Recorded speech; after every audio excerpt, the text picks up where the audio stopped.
can go live at least on this. Boop.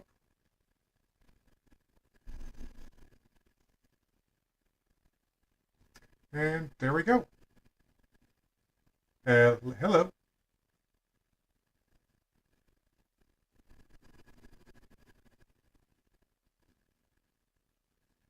Hey, Carrie. Let me make sure my settings are correct. Sorry, my thingy wasn't plugged in Oh, wait. completely. Hold on. I need to go clean my thingy a little bit. Okay. Let's see. Application. All right, we are now live on this account. I'm gonna do the. Okay. Properties. Make sure that's set to Discord. Good. And don't need video capture.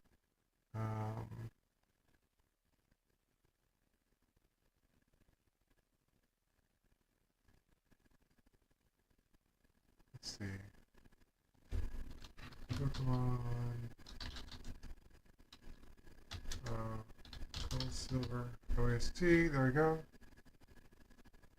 I'm gonna play all these Pokemon OSTs.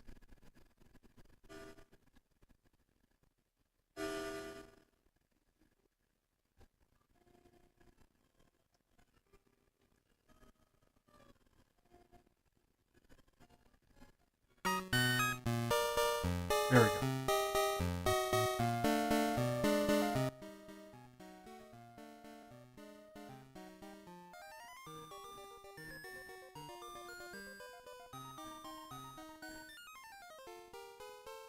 Okay, we should be getting started any second now. Hold on, this music is way too loud.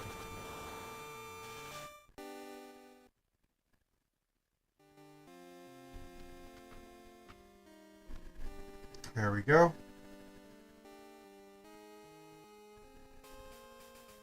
Okay, just waiting for my friend to get back.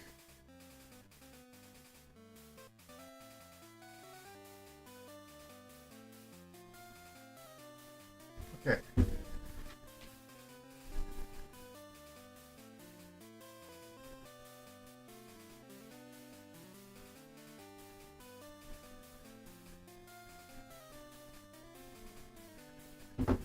Okay, come on, Carrie. And Carrie left the voice chat. Okay.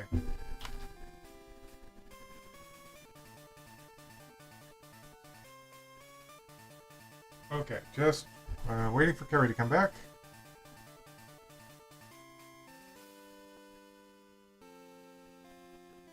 Oh. Let me just advertise this. Yeah, I'll just wait until Carrie comes back.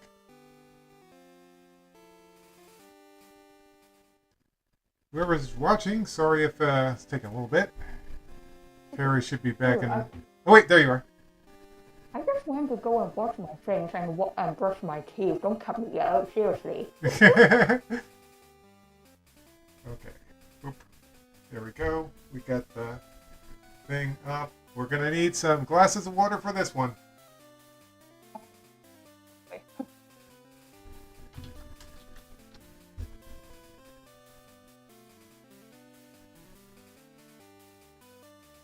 Quite a number of glasses. Oh man. I gotta figure out where we left off here. Oh, let's see. I feel like we were up a bit here. Come on, where is it? Where is it? Where is it? Where is it? Where is it? Where is it? There it is. Okay, going to delete all these pick ideas. Those are spoilers. There we go. And now I am going live on the vertical stream. There we go. Okay, we're now live on everything. Let me just make sure that all the sound is good. Carrie, could you say anything real quick? Yeah, right? Okay. Yep, that looks good. All right. Well, I guess I'll get started since you're brushing your teeth or something. Huh? Okay. Here we go. Can I make this music any... Well, that's as quiet as it gets, huh?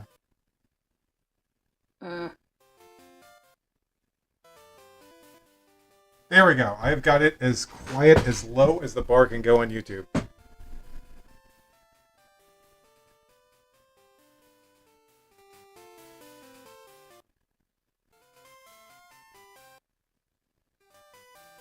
Okay.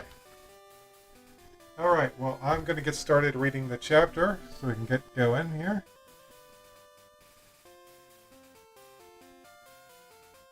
Here we go.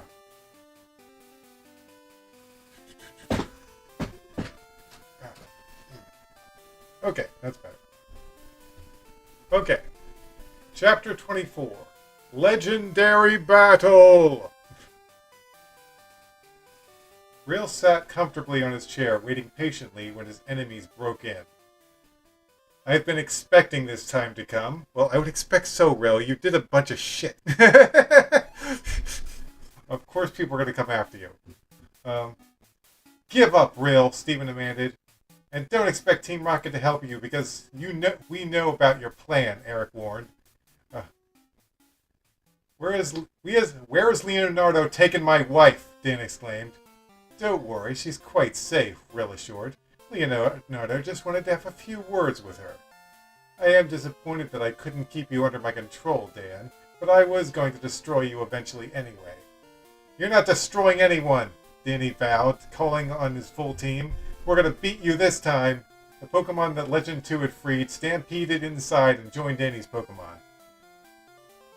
Well, no matter. I'll just put them under my control. I doubt it, Rill, Steven remarked. I was wondering why you hadn't taken control of every prisoner. That was when I realized that your control over others is limited, and you can barely control 5 people, let alone dozens of Pokemon. So you figured it out. Well, I may not be able to take over anyone, but I could still fight. Rill launched 2 blue balls of fire at Danny and Pupitar. At Danny and Pupitar itself on the floor, not really getting anywhere. I can't wait until Pupitar evolves. You'll never win over me. Oh, really? Talon slightly glided over the floor and put his sword around... I don't know, I put it around someone, but anyway. He put his sword around Rill's neck. Give me one good reason why I shouldn't end this. Ooh, that's intense, Talon. That's a bit strong. Yeah. Because you can't. Talon was blown off Rill by his psychic energy and thrown down. Sneasel! Sneasel, attack Rill! Damien ordered. His Sneasel crawled around like a snake, undetected until it pounced onto Rill, getting his sturdy hold on him. Get off! I don't think so. Sneasel is a dark type, and your little side tricks won't affect it. Sneasel, it's time to end this! Knock Rill out! Sneasel smashed its forehead into Rill, and he fell onto his back, becoming senseless. Good job, Sneasel! Wow, that was easy. It was quick. That's quick. The second Sneasel released Rill, he opened his eyes. Oh no, he was fooling us! Surprise! Rill increased his normal psychic strength and slammed his fist. Normal physical strength, and slammed his fist down on top of Sneasel. The unsuspecting Pokemon was KO'd in that single attempt. Fool! Why did it let down its guard so easily? Murkrow, you need to help! A black crow wearing a pointy cone hat came to help Damien. Murkrow, the darkness Pokemon. Feared and loathed by many, it is believed to bring misfortune to anyone who sees it at night. Wait, dude, you haven't shared a screen with me. Oh, I am so sorry, Carrie. I'm like, what? Well, at least you've been hearing what I've been saying. Yes, I am, and I also got 2 glasses of water right next to me. Next to me. Okay. Let's see. I'm gonna turn this down just a little bit, and then I can adjust my volume accordingly. Okay, there we go. All right. Murkrow, feint attack! Rail smirked at the bird and levitated the table into the air. Not moving an inch, he had the hovering object crush Murkrow up against the wall. The fact that you use dark Pokemon won't help if I increase my strength and use my powers to throw things at them. Pupitar, Hyper Beam! As much as I would love to fight all of you. What's this? Just putting this at here for reference. Oh, are you like drawing a truck or something? Wait, what are you drawing, Carrie? Drawing a water bottle, but it's a truck. Oh god. Oh, you were drawing a water bottle. I looked at it. I thought it was a truck from above. Don't worry. The last time I tried to draw 2 lightsabers, my aunt thought that actually, my cousin thought that it was a train carrier or something, and I was like, "How did that? What do you? Come on!" Let's see. The fact that you use dark Pokemon won't help you. Pupitar, Hyper Beam. It followed by. Wait, hold on. There we go. As much as I would like to fight all of you, I must confess that I don't want my room destroyed. So to avoid that, Rill made Pupitar float like the table and crashed it into the side of the wall, making a large hole to the outside.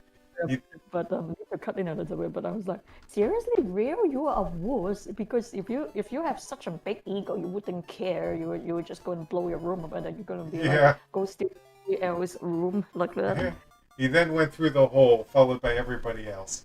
Pupitar, try your Hyper Beam again! Pupitar fired a well-aimed Hyper Beam targeted at Rill, but the young psychic easily reflected it back. Okay, hold on. I have a picture! We got our first picture, everybody! Let's see. Let me just grab the picture.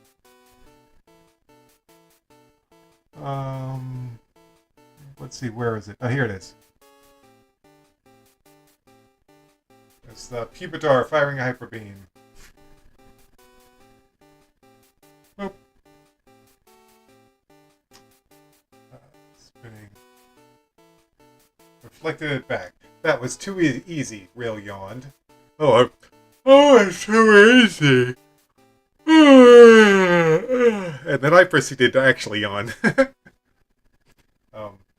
Red Knight used Sword Dance, spinning into a red twister. Danny's Caesar drastically boosted its attack ratio. Pokemon attack! Danny's team and everyone else's Pokemon charged straight for Rail. Each one of them that were tossed back to where they started. Keep powering up, Red Knight! Okay, Carrie, it's your turn. Okay. I need to start looking at seal things, even though seals are adorable, or spheels. Okay, Red Knight tried to keep up her dance, but now that all the Pokemon have been tossed to the wind, she had no protection. Well, would you look at that? There aren't any Pokemon left standing because of that spinning twit. I guess I would just have to stop her. Real's eyes start shining and he looks like he's getting ready to attack when an Umbreon jumped on him and bit his shoulder. Oh, what's up with Umbreon coming in clutch? Isn't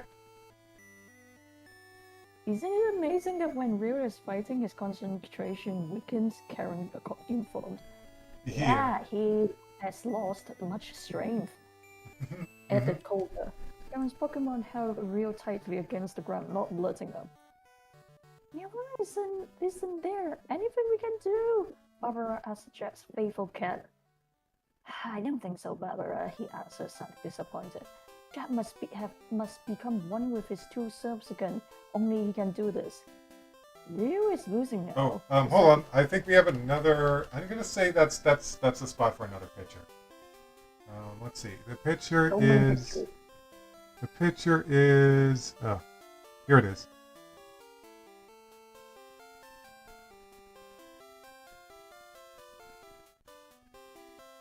Okay. Let's see. Where did you leave off? Hold on. Okay. Well, that's the picture, but you're actually up here.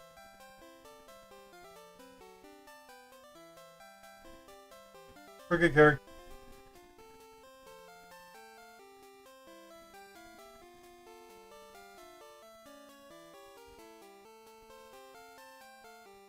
Carrie? What? Oh. Okay, sorry about that. Yeah, but I really don't know if it will last. Please, we are part of the same person. The time has come to reunite. No, I will never. Don't you remember that those who are counting on us? John, Greg, Linda, Meow, Barbara, and everyone who is fighting Rio right now? Rio saw separately from you as Jack's weakness. But if we get to one another, then it will be no longer a weakness. It won't? No, we'll be one forever. Hey, why don't you say so in the first place? I hate weaknesses. Let's do it. Both sides joined hand in hand and they moved into one flash. What in a flash of golden light? What? Ugh! Jack exclaimed, jumping out of his coma. He was panting wildly, sweat sliding down his face. Oh, Jack, you're awake! Barbara cried. Yeah, but I'm afraid we can't say the same for John and our children. He said, looking around at the other victims of Rio's cruel plot. Well, now you're awake, we might have to be able to do something about that, Muriel announced. I couldn't wake you up because my power alone wouldn't have been enough to awaken someone with such a strong psychic power. But if we join our powers, we might be able to make contact with the others' thoughts and wake them up. Hey, good thinking, Muriel. Jack and Muriel put their arms over Greg and light waves were emitted into his brain. He closed his eyes and started twitching, and soon they opened completely. Dad, what happened to us? He asked, getting up onto his feet. We use some kind of device to split our psychological consciousness from our physical consciousness. But luckily, I was able to pull myself together, and we then wake you up. Now we better do the same for Linda and John. But yeah, let's hurry. I want to get a piece of Rio. Greg's father stared at him with a look of disapproval. Yeah, you can add a look of disapproval. Yeah.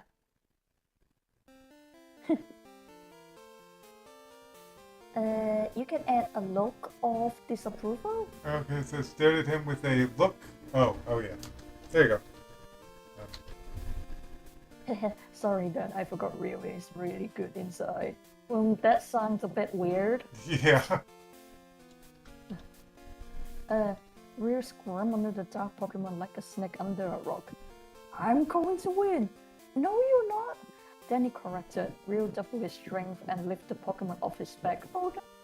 I'm getting the end of the stick all the time. Oh, I guess it's my turn. Yeah, it is. Not even dark Pokemon can stop me. No one can. Nothing can. No one and nothing can. That seems unnecessary. I'll just say nothing. No one can. No one. We doubt. We doubt. I'm gonna say we doubt that. That sounds better. No one. We doubt that. Jack and John both teleported on Rill's sides and grabbed his arms. You've gone too far, Rill, John declared. Yes, your powers have made you greedy and sent you out of control, Jack informed. Linda and Greg... Why is Greg spelled with a G? I really don't feel like his name should be spelled with a double G at the end. It's very confusing. Materialized with blue gleaming light along with Tom and Barbara. Meow, come... Blatantly with Tom and Barbara. Meow came on its own. Jack, you finally woke up. Denny said, giving a sigh of relief. Yes, and now that we're here, Rill's powers will no longer be a threat. Let me go! Rill struggled. How dare you, Rill? How dare you use your gift to control and hurt others? You don't deserve your powers. So we're gonna take them from you, John informed. No, you can't do... Well, he pulls a Avatar state or something. I don't know. Oh my gosh, yeah, this is way long before I watched Avatar, but this is very much like the finale of Avatar against the Fire Lord.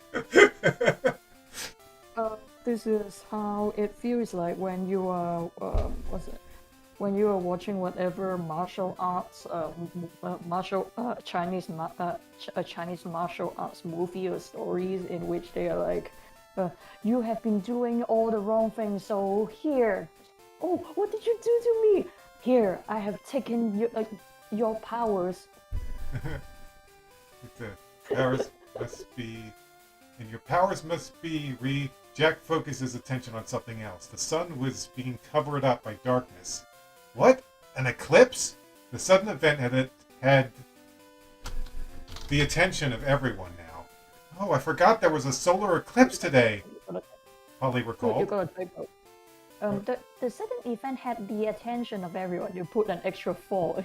Oh, yeah, there we go. Fixed it. Well, thanks for letting us know, Danny remarked. The many spectators shielded their eyes with the palm of their hands, for they knew it was unsafe to look directly at the eclipse. Will noticed that Jack and John were distracted, and he used the second to tear away from their hold, just as the sun was completely concealed. The vision of the blocked sun had a bizarre effect on Pupitar. Its pod began cracking, and its eyes became more vicious looking. More cracks appeared, and the dark rays were fluctuating from each crack that came. Tar! Pupitar screeched in pain. Its cocoon shell started breaking apart, and the pieces shattered everywhere. What's happening? Asked Danny. The eclipse, the lack of light must be giving Pupitar what it needs to evolve. Pupi! Suddenly, Pupitar's cocoon exploded, and its voice got a radical change. Tar! The seemingly controllable Pupitar was gone, and as the sun's rays returned, in its place was a Pokemon that only Jack, Dan, Josh, and Barbara knew oh so well. Tyranitar! Jack gasped. Okay, that's a good place for another picture. We are reading this more than like this is going to be more than for the 30 pages because of the pictures. But look at it go! Look at the boy. There he is. He's fully evolved. Ah! I forgot to draw the back spikes. He's got a perfectly flat back. That's not what Tyranitar looks like. Whatever. He was like, ah. My back is flat. Ah! Oh no. I should have known there was something wrong about this picture. Oh well, I can always add them in later. Yeah, you can do that. But yeah. The evolved Pupitar was bigger than a Dragonite by 2 feet. It had a blue stomach and a green rock-hard body. There were numerous spikes on its back. What? There were numerous spikes on its back. Well, you'd like to think that, wouldn't you? Wait, he's a shiny boy? Several, He is blue? several fangs in its mouth. Actually, it just has 4 fangs. I'm not sure if that accounts for several. There are numerous spikes on its back. A couple black spots spread about, and a thick tail. Its sharp claws and frightening appearance made it look like an apex predator. It stared at all those who surrounded it. Danny was so afraid that his Pokedex vibrated in his hand. It felt like a tuning fork. Tyranitar, the armor Pokemon. The evolved form of Pupitar. Extremely strong, it can change the landscape. It has an insolent nature that makes it not care about others. Insolent. Sorry about it, I didn't mean to change my voice like that. Oh yeah, I thought it was me, sorry about that. Yeah, is it, I guess it's your turn now? Yep, okay, let me... Let's see, where did we leave off? Oh yeah, we just finished the Pokedex information. Here it is. Woo! Tyranitar, oh yeah. Don't remember how many years ago he and his friends had fought an evil entity that could control all dark Pokemon and use them for his own ideals. One of those Pokemon was the Tyranitar. The vicious and the vicious and violent Pokemon were one of the biggest challenges. But the one they were looking at this time looked different than the others, much more powerful and much bigger. No longer did anybody there worried about real? No longer did anybody dare worry about real. They worried about real. They had worse problems. Ooh, Tyranitar! Oh, you finally evolved! Then he stuttered. Breathed in and let out a painfully loud roar. We had to get it under control, Jack pointed out, covering his ears. Return! Then he struck a hold on. Give me a second, Gary. I gotta send this link to the Discord so people actually know we're streaming right now.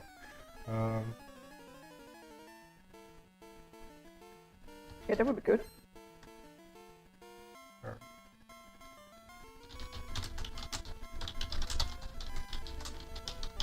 Okay, there we go. Now everybody knows. Okay, back to reading. Yeah, you were like, yeah, let's go back.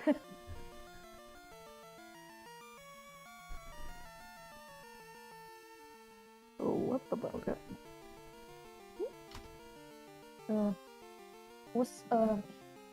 The Tyranitar, return! Danny's dark Pokemon got even angry after hearing him giving in an order. Was that your plan? Huh? Real laughed, keeping his distance from the other psychics. Fools! How could you even use that Pokemon against me if you can't even control it? Jack, John, we are forgetting our main problem here, Jack reminded his brother. Yeah, we have to stop Real first, then we have to worry about Tyranitar. John agreed, and they both levitated about Tyranitar's head. Real began an escape attempt, but John saw it. He teleported in front of him and pushed him back. You're not going anywhere. Being ignored by Jack and John was more than Tyranitar could stand it. It stormed the ground with such power that a shockwave was forced onto their knees, and then it attacked Jack and John, pounding them with its tail. Oh, I guess it's my turn. Oh, that is not good. Tyranitar, stop it! Danny ordered, but the fully evolved Pokemon was out of control. Tyranitar's blows were too strong for the two psychic brothers, and before they could even fight back, they had lost. Dad! Uncle John! Exclaimed Greg, who had 2 G's at the end of his name, for some reason. He crouched down and got ready to assault the violent Tyranitar, but his mother and sister held him back. Let me go! Didn't you see what just happened?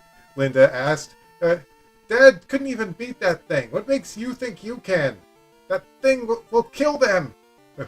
We can't do it. We can't do anything, Barbara informed. But our Pokemon can! Yes, that's it! Hold on. This is driving me crazy. I gotta replace all the Gregs with the double G's.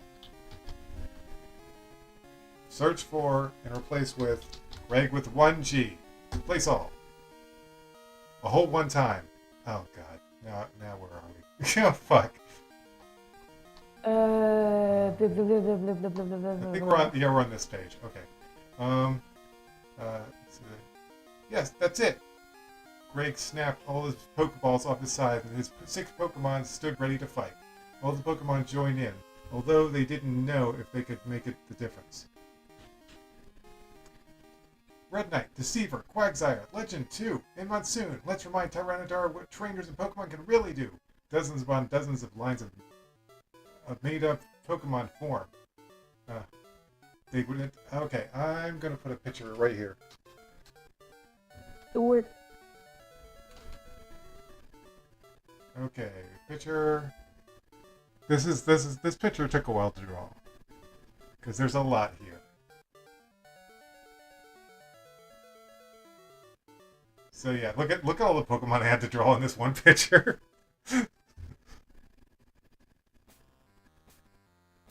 Gary? I'm right here. Whoa, that's a... Yeah, it got pretty busy. A lot of Pokemon. Anyway. Really busy. They would attack in waves, line after line. Tyranitar looked invincible and slammed any opponent away as easy as if they were nothing but Caterpie and Weedle.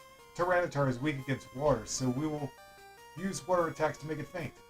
Lapras, Hydro Pump, Crusha, Surf, Quagsire, Monsoon, Legend 2, Water Gun. Tyranitar wasn't as fast as Larvitar. In actuality, it had kept its slow Pupitar status. All the water attacks collided with it and dealt a heavy blow. Tyranitar gained its Dark type, and yet it was still Rock Pokemon at the same time. Except for Crush's Surf attack, which had already come over Tyranitar, the other water Pokemon kept their Hydro attacks flowing. Danny was happy to see that his plan was doing well, but horrified look dawned on him, and they saw electricity beginning to move on Tyranitar's back. Oh no! How could I have forgotten? Stop! Don't continue using water! Why not, Danny? Steven asked. Danny's warning came too late. Tyranitar let out a massive electric jolt that conducted in the water and paralyzed all the Pokemon using water attacks, except Quagsire. Quagsire continued, but its water gun alone did not even bother Tyranitar's strong body.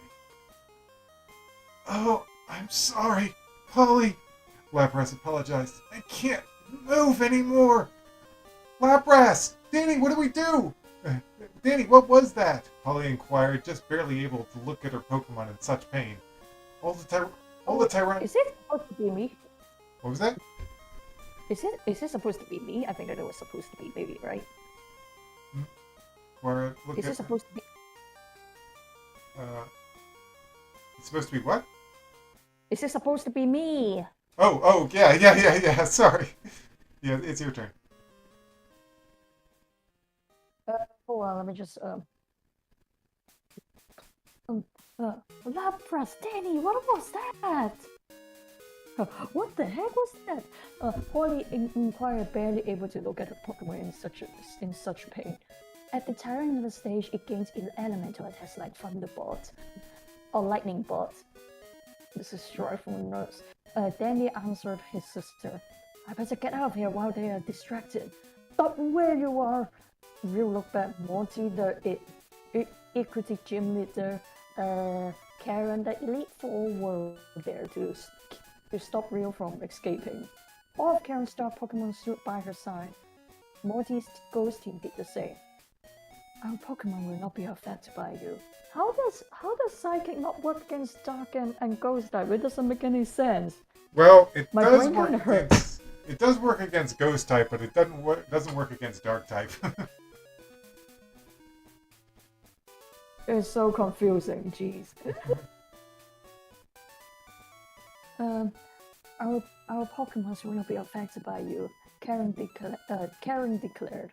Talon and the two other blade-wielding young men also join in. Don't you think it's a bit overkill? But okay, I guess that kind of makes sense because that guy can strangle you with his own mind. Yeah. Ian ran fast to help, but he did not watch where he was going, and a rock tripped him over. Oof! As he touched the ground, an abnormal-sized feather slipped out of the top of his shirt. It was white and green at the bottom and red on the top. The colors all glimmered in sunlight. Real saw the feather and he remembered the dream he had not so long ago. Maybe a feather is all that it takes to control Ho-Oh, he recalled. Ian reached for his rainbow feather, but Real forced his way through Karen and Monty's Pokemon and snatched it first. Haha, finally! Yes, Ho-Oh is mine! Real held the feather up in high, sending a straight line into the brilliant orange light. What is he doing with my feather? Idiot, you had this all along and you never know what it was really for. Real responded. It's almost funny. Tyranitar walked into Quagsire's water like it was air. A small water shooter was still trying. Even when the dark Pokemon was inches away. Stop! I will hurt you! Then he warned his Pokemon. Why didn't he get zapped? Stephen questioned. Not sure. Tyranitar picked up Quagsire between its two arms and he is ready to squeeze it into a big blue slime. But But the beam that came from Rainbow Flutter caught his eye and it dropped down. He ducked his face into the dirt and stayed there. What was that? Then wonder. On the other side of the planet, Ho-Oh was having a peaceful flight. Natives on an island, he couldn't believe the incredible sight of the legendary bird.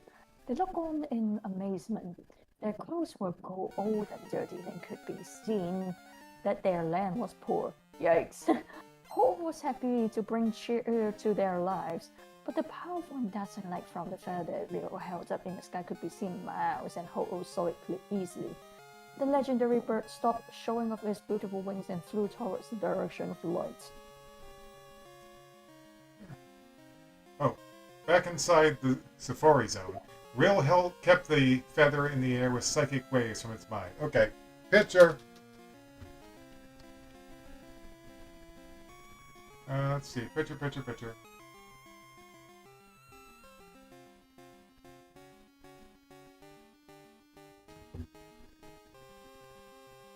Okay.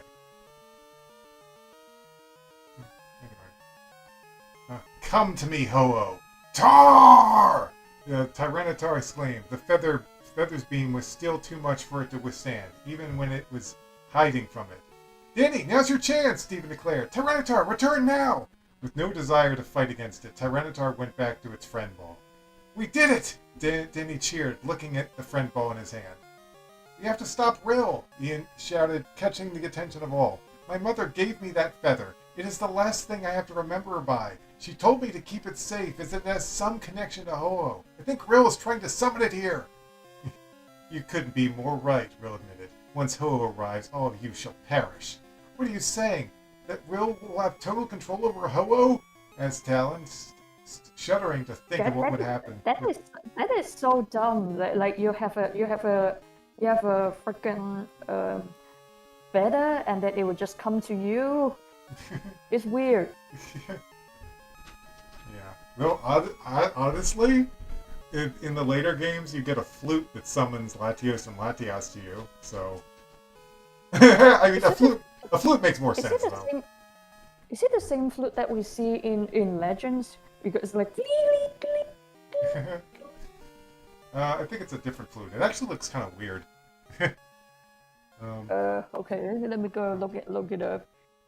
It's called the Eon flute. E-O-N.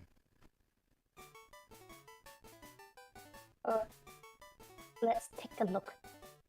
It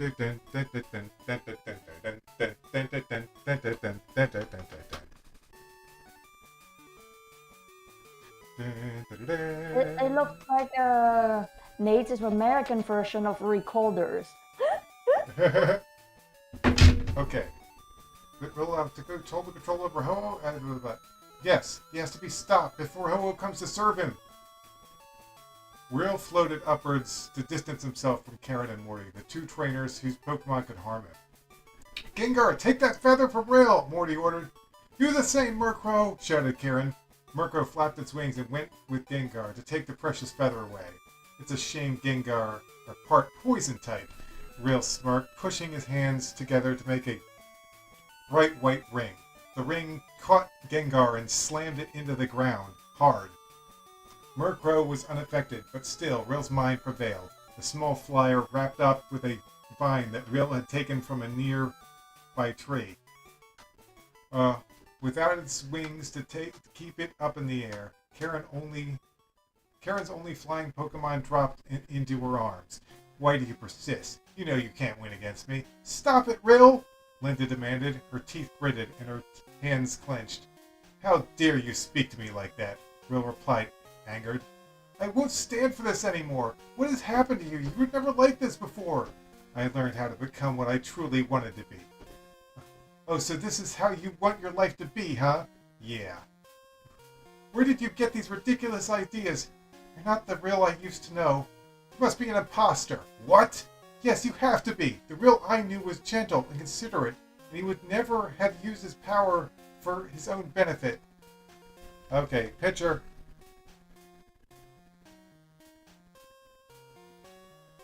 Boop. I tried to make her hair look kind of curly.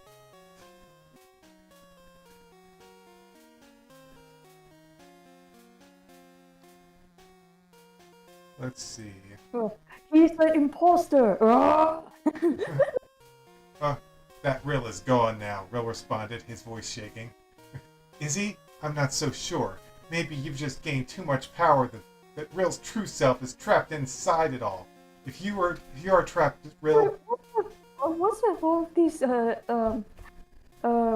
Kingdom Hearts mumbo jumbo? Kingdom Hearts mumbo jumbo, yeah, that's a good way of putting it. If you're trapped, Rill, I won't stop fighting until you're free. From the look that Rill made, he was clearly surprised and touched by Linda's words. Wow, I actually forgot I wrote that part. I just thought I'd like make him look a little sad in that picture, but he actually was slightly affected by what she said.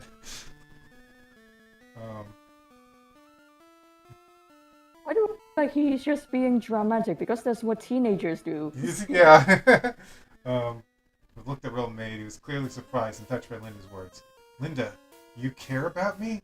He asked in a younger, more childlike voice. Danny had never heard Rill's voice sound so sincere. Yes, and I want to return you to what you used to be. I'm so confused! Please, Rill, you have to let this... Who is saying that? I'm so confused because it feels like everyone is like, what just happened? This is Linda. She's Jack's daughter. She used to hang out with Rill. They used to be friends.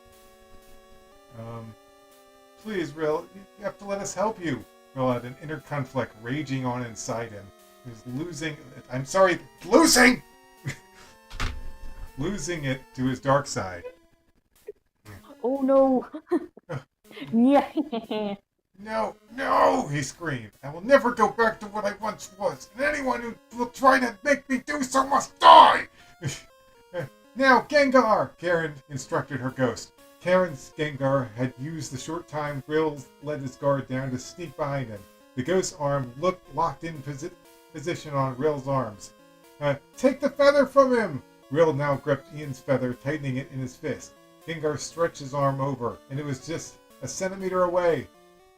Let go of me! The direct order Rill gave to Gengar apparently worked as the arms wrapped around him let go, but it was anything but Gengar's will to do so. The smiling ghost had been put on fire. It released Rill to roll in the dirt to put it out.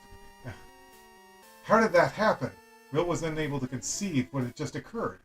Ho-Oh had burnt Gengar to free him. Now the legendary rainbow bird bowed before him. Ho-Oh, you are at my command now! Ho-Oh nodded in reply to Rill, although it was not happy doing so. Wow, it kind of seems like you shouldn't have given people your magic feather to control you, Ho-Oh! We are like, you silly bird!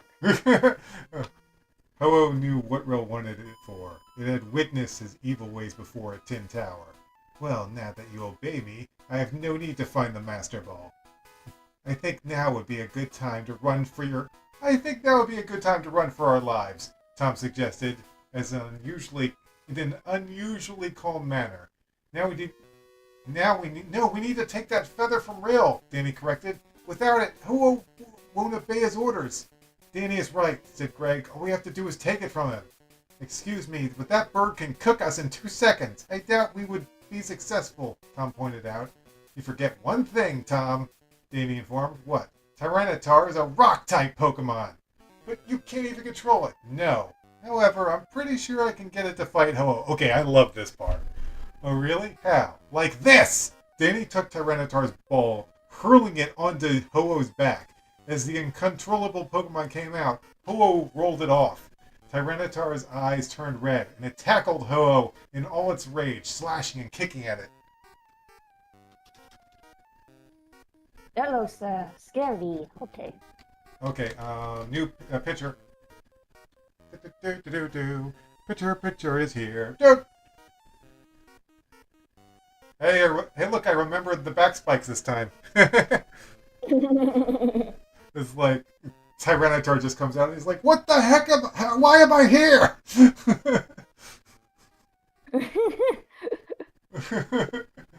Oh, I guess it's your turn. Yeah, no. Let me just. Wait, way to go. Yeah, you need to change that typing too. Way to go, Danny. Holly remarked, Ho tumbled all over trying to stop Tyranitar. I think can he grab onto Tyranitar though, because it can happen. It feels like he's a big bird. Yeah, it's a big bird versus a big rock monster. He's like, let go of me. Okay. Um, as it moved, it crushed buildings, trees, and anything in the way. Real watched the fight from a safe height above the clouds. How did the chimney discarded their Pokemon Air Force once more in an attempt to fire Rio's plans for Ho-Oh.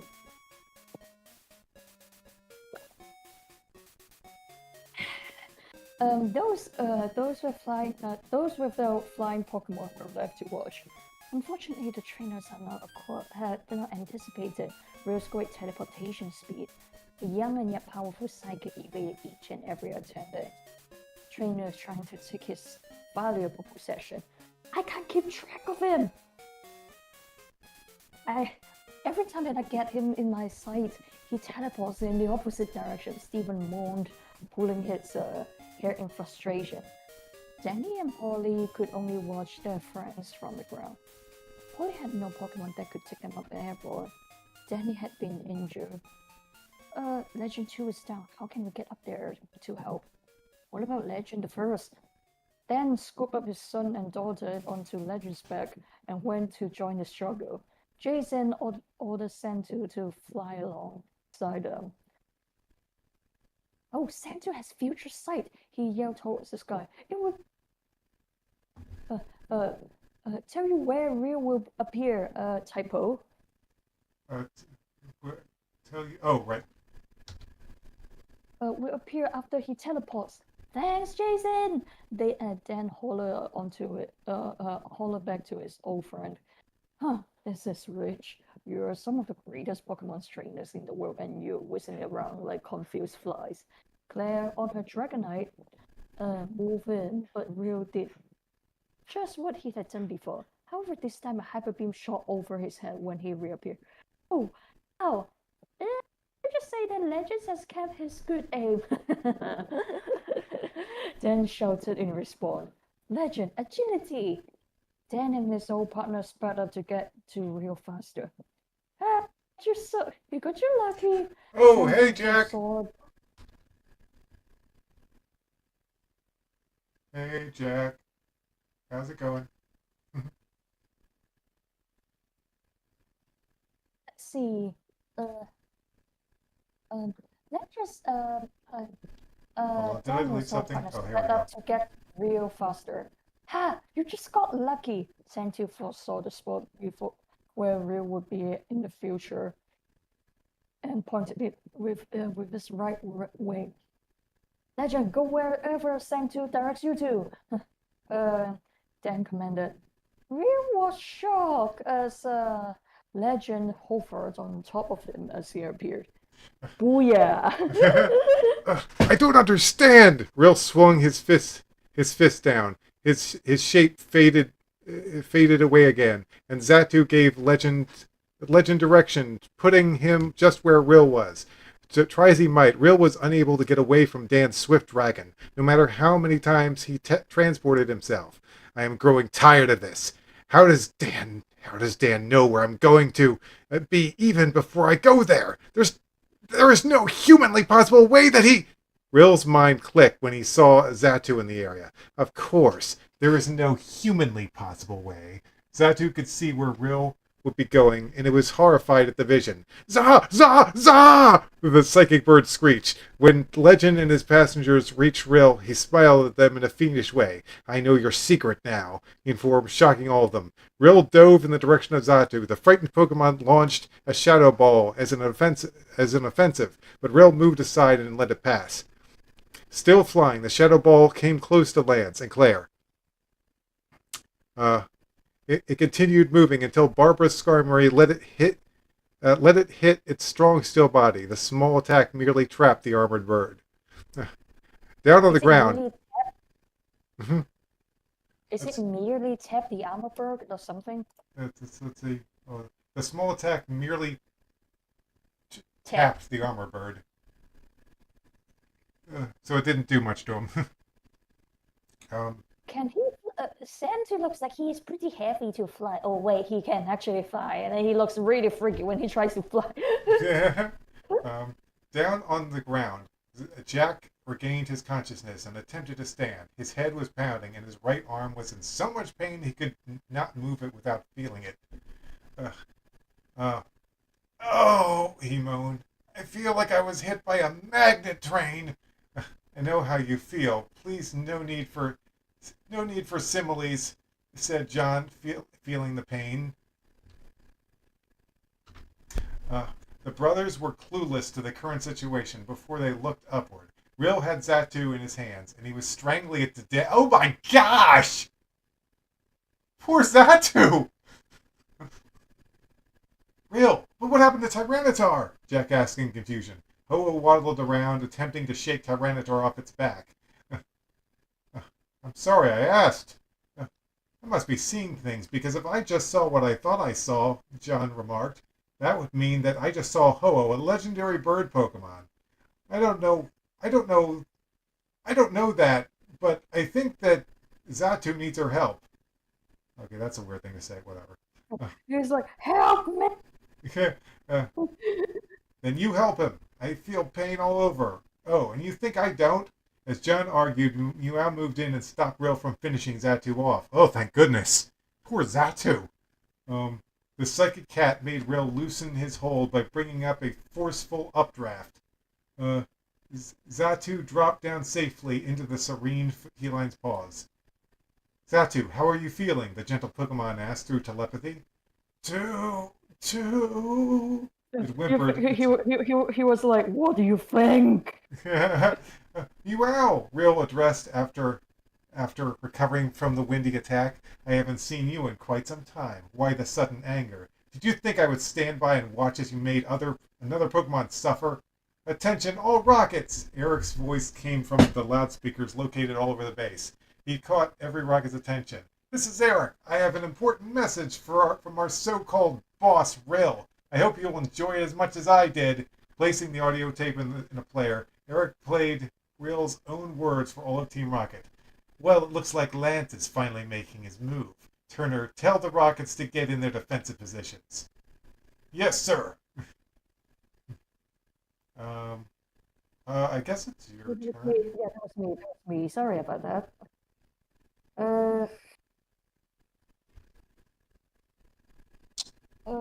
Okay. They will be eliminated by Lance, and that will automatically solve that problem. Lance will be doing us a favor, and he won't even know it. Each and every Rocket member struggled to break the bonds that Lance had put on them. They were outraged and sought revenge against Rio. Oh, how I enjoy making that little red suffer. How can you blame Eric?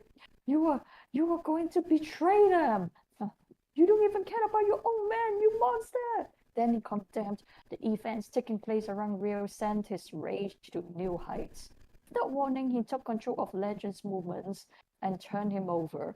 The Dragon Sons dropped off and fell through the clouds. Josh yelled, riding on his pig. Yeah, oh jeez. I'm coming. Tyranitar was losing his struggle with Ho-Oh. Even his grand natural body armor was no match for the mystic legendary bird. Now it lay on its stomach, awaiting for the finishing blow. Ho-Oh lifted its talons and stomped Tyranitar into the ground. The firebird did not show any signs of weakness. Wariness? Yeah. It was only seconds away from finishing Tyranitar, but Rio called it anyway. The out-of-control psychic held anyone back from saving the falling family. Let us pass! No, I want to see the den and the den and the den.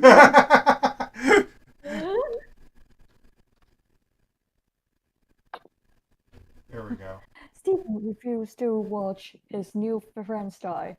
F-15 quick attack past him. His Scamarine darted under Rio's legs without even noticing by him. Good, now use agility and get under that. F-15 pointed itself straight down, boosted speed, folded its metallic wings back for less air assistance. The Silverbird looked as if it was a projectile accelerating onto its descent. Is it descent? That's decent. Oh, dang it, where were you? The Silverbird looked as if it was a projectile accelerating on its descent. Looked as if it was a projectile accelerating on its descent. Okay. Okay, I'm gonna put a picture here.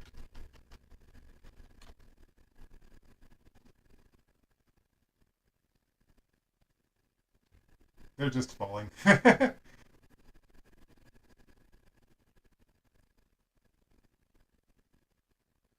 We might have to go and grab a new flying Pokemon soon. Yeah. Look at them fall. Whoa! I guess it's my turn now? Yeah, you can do that. I need to go refill some water. The dragon son that Stephen was nearest to was Danny, and after achieving a lower altitude than he had, F-15 gently leveled out. Danny carefully landed behind Stephen and held on to F-15 tightly. Stephen, my sister, and my dad! That would be an exclamation point. He's excited. His family is about to die. It wouldn't just say, Stephen, my sister, and my dad. I'm on it, Stephen replied. F-15, move over to Dan and catch him. Dan and Polly were coming dangerously close to the ground, and Stephen's Skarmory had to move fast. At a close distance, F-15 placed its wings under Dan and pushed him on. Ah! Ah! Polly screamed as she looked at how close she was to death. Damn. Will was so busy preventing anyone from getting past that he did not see what Stephen was doing. Ho-Oh came to its master's call. Ho-Oh, I want you to hold all of them back. Ho-Oh sent fire raining down in long lines. They acted like bars, keeping all of those who wished to save Dan and his family from doing so. Oh, well done, Ho-Oh. Now Rill's command was interrupted. His eyes finally discovered Stephen's actions.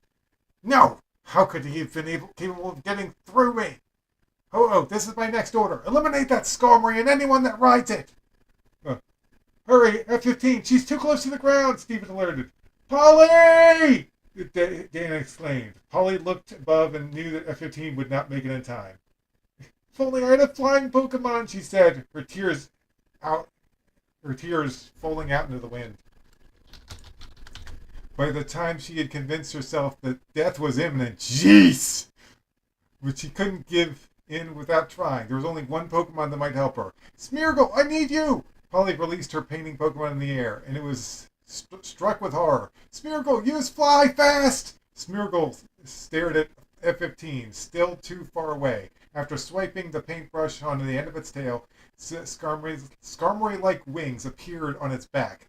There was less... That must have been... Smeargle was like, why are we falling to our doom, girl? Wait, what are you saying? There was less than 30 seconds before Polly crashed into the ground. Smeargle flapped its new wings as fast as it could and tied its tail around her waist. The two of them came to a stop and floated safely onto the grassy plain. Oh, that was close. Yeah, that was intense. Even though you didn't show it, you only show it in writing. Yeah, Smeargle probably was like, "Oh, hey, what's up? And why are we falling? What is happening? And oh my god, that is the quickest doodle he has done. He's like, time seems to slow down as I try to draw the wings, and then it's done." Yeah. Polly and the two passengers were thrown.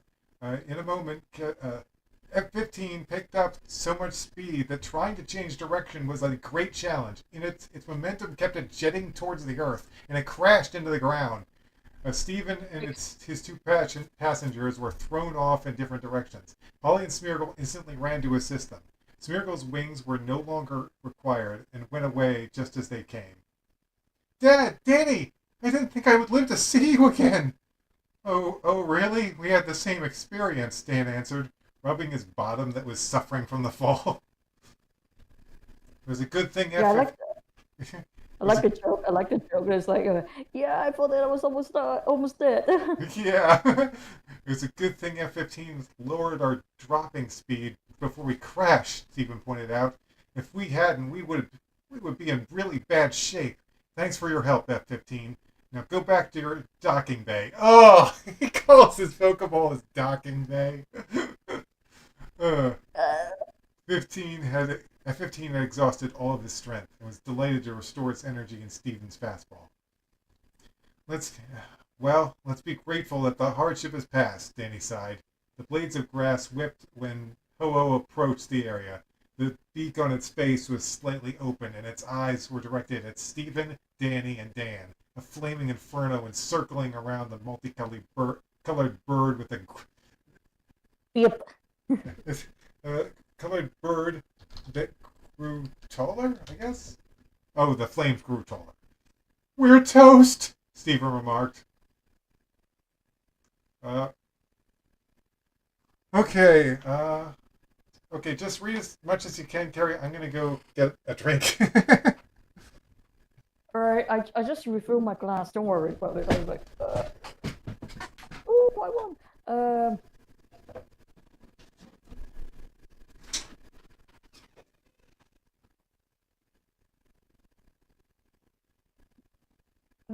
Extra crispy toast at the Danny. Oh, Dad! Polly exclaimed, hugging Dan. Be calm, Dan told his daughter, holding her close to himself. Flames that surrounded Ho-Oh abruptly fell and vanished. A strong force was disabling Ho-Oh from moving. Dan already knew who was the cause.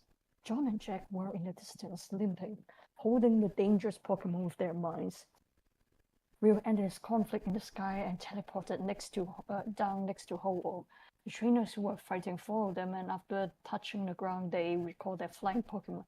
Legend was free to move himself, and he come down also. So it would seem that you two are still strong enough to keep going. Rio sneered at his own mentors.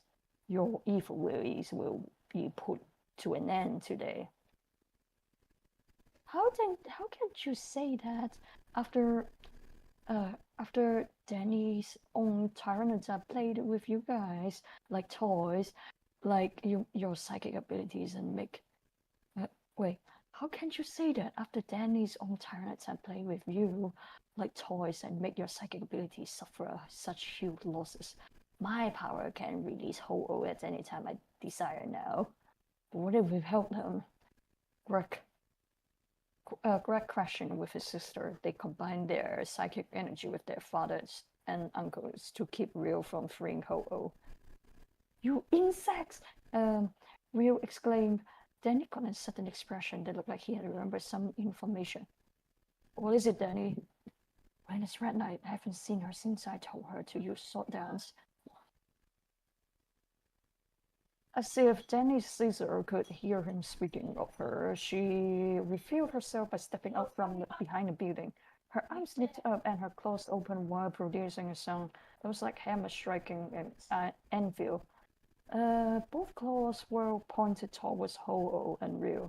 There was a moment of total silence. And then in a single second, a huge orange vibrant sphere. And I read until the end of the sphere, and you can scroll down. Whoa. I went too That's far. a bit much. Yeah. Expanded in between Red Knight's claws. Then each second following it expanded by a foot. The finished result was a compact hyper beam ball with the size 5 times bigger than Red Knight. Oh, my! She was planning to use it on Ho-Oh. I have never seen collected energy for hyper beam that huge. You have a clear shot, Jenny commanded. If I can't free my Pokemon, then I will disable yours. Stated Real locking Red Knight's movements. Danny exclaimed. Jack and those in his family who had been keeping Ho-Oh still were losing their strength every movement. We can't hold it anymore. It's just too powerful. Jack let go and collapsed. John, Linda, and Greg stopped 2 seconds late without Jack's extra help. Their efforts were futile. Ho was set free. It cried out and took flight. Finally, Ho-Oh, Reeve said with glee. Now destroy all here with your most powerful attack, and I shall keep this Caesar from endangering you. The technique Ho-Oh attempt before was beginning again. The fire dance around the legendary Pokemon was in a fantastic and frightening manner. Everyone, Ryu can't disable all of our Pokemon. Then commented, if we can have them all attack, maybe we can stop Ho-Oh. The Pokemon that were able to aid of the masters and trainers come to aid. Is it come the Pokemon that were able to came to aid the masters and trainers. Came to the aid. Come to the aid. Came to help the masters and trainers. Okay. Then just barely heard a weak whisper coming from Jack. He leaned over to hear him better. Dan, take the Pokeballs on my belt and use my Pokemon help. Hopeful will heal the... Jack's eyes closed and he stopped speaking. Jack! Jack! Dan disconnected the capture balls that were attached to Jack's sides, letting his complete team out. Danny, help Monsoon and Legend 2 come out! But why, Dad? Don't ask questions, just bring out your dragons! Well, all right, but they're hurt and paralyzed. Monsoon and Legend 2 were set free of their balls. Wavered back and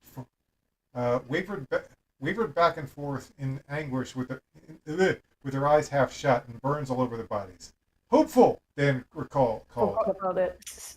Ring your healing bell and let Monsoon and Kingdra have some of your egg. Blissey, Blissey, Blissey.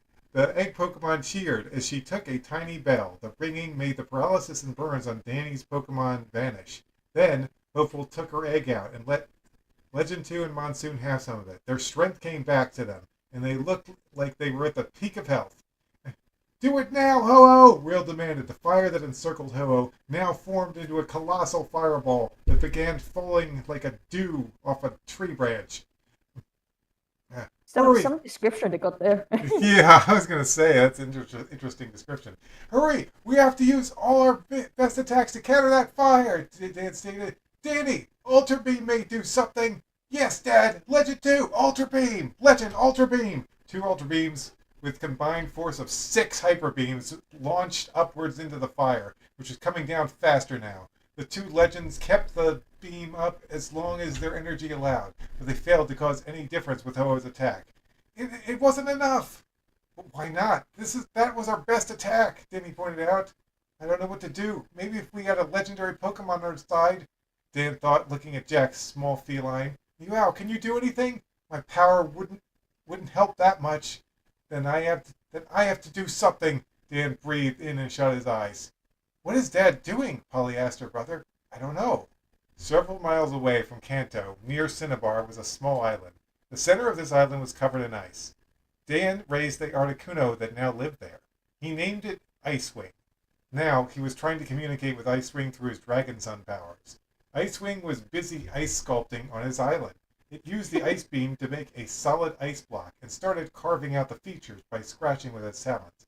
It wanted to make a statue to remember Dan by. But it was difficult because Icewing had not seen its old master for several years and had forgotten how he looked. It concentrated, trying to remember when a message from Dan was put in its heart. Dan was asking for help. Icewing's project was paused for the moment, and the bird of winter left the island at its height. She was like, oh, just what I needed. I need to look at you again so that I can finish my sculpting. Dude, just come over. We are dying. We are dying over here. Icewing wasn't going to let anything stand in its way except one. A water spout stretched out up from the sea below and acted like a fence to Icewing. The rotating water broadened in the midsection and broke out.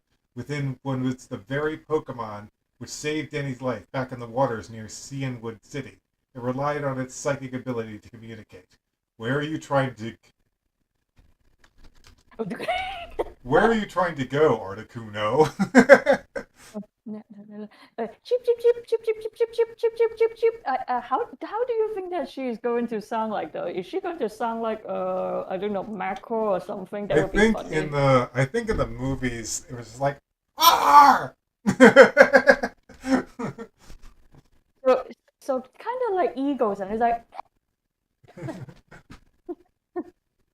Yeah. uh, I must send you some of the clips that I found on eagles crying because the when eagles are calling, they sound really funny. Like this one. Oh Is it wow. Kate? Oh yeah, this one. He's actually a kite, but he sounds like a baby crying. Hold on, let me just send it to you. Yeah. Oh okay. Yep.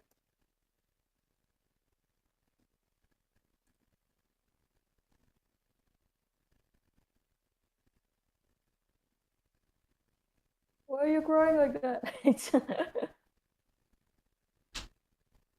Did you hear that?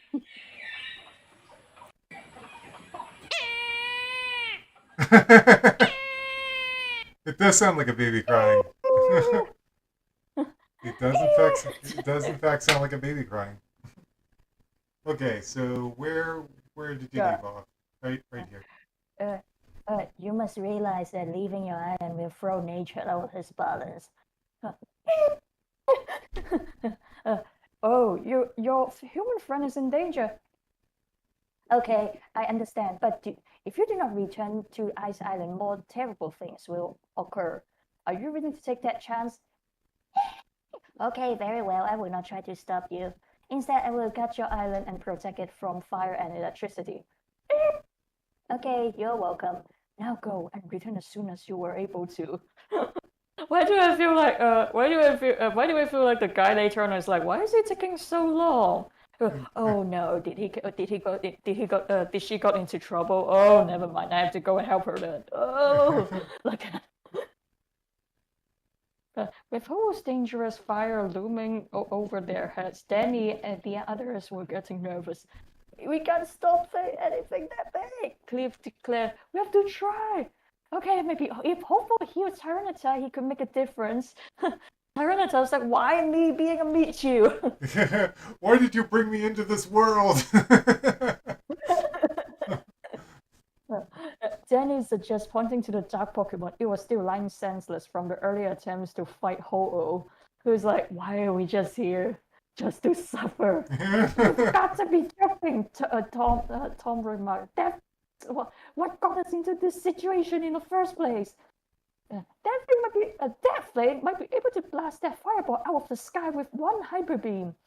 Danny, it attacked Jack and John, reminded Polly.